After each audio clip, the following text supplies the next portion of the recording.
War powers then and now. War powers and declaring war has a long and confusing history that has changed over time. In the beginning, the framers of the Constitution were hesitant to give one office too much power. Therefore, they didn't allow the president to unilaterally declare war by giving Congress the power to declare war. This is because they thought war needed careful decision, an idea completely different from the previous monarchy ways.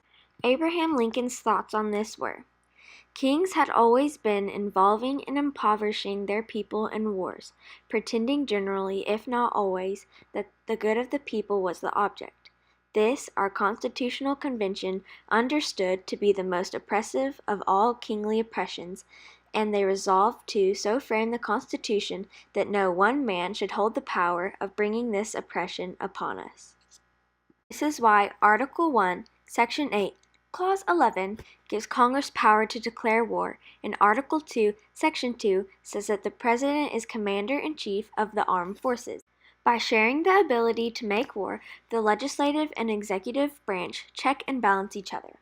For a lot of history, this system worked, and the presidents, for the most part, would seek Congress's permission for war.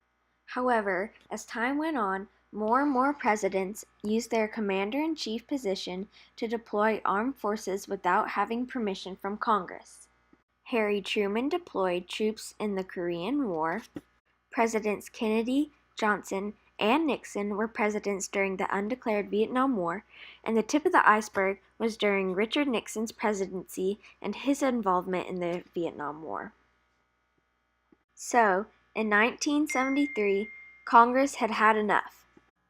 In November of 1973, the Wars Power Act, or resolution, was created. It was created to limit the president's power to start and increase wars abroad. It makes the president notify Congress within 48 hours after deploying soldiers and keeps them from being deployed for longer than 60 days without Congress's approval.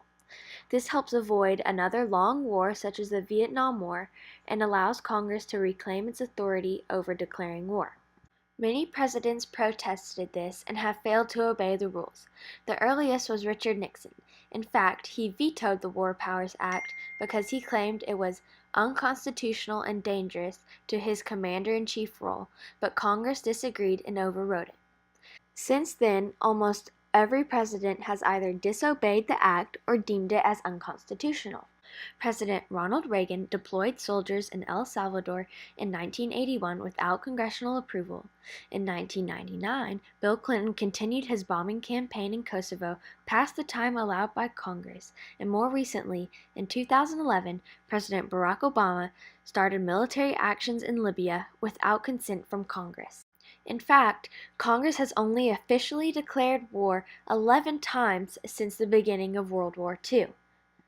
Even though the United States hasn't been officially at war, the presidents have still been allowed to use military force. Authorizations for the use of military force, or AUMFs, are a more common way, especially nowadays, for presidents to get congressional approval to enter a war without actually declaring it as war. In 1964, in the Gulf of Tonkin Resolution, Congress allowed President Lyndon B. Johnson to take all necessary measures to repel any armed attack against the forces of the United States and to prevent further aggression by North Vietnam after 2 U.S. ships were allegedly attacked off the Vietnam coast. In 2001, Congress passed an authorization for President George W. Bush to use all necessary and appropriate force against those nations, organizations, or persons he determines planned, authorized, committed, or aided the terrorist attacks that occurred on September 11, 2001, or harbored such organizations or persons in order to prevent any future acts of international terrorism against the United States by such nations, organizations, or persons. War has been a part of our country since the beginning, but how we declare it and who has the power to do so has changed over the course of time.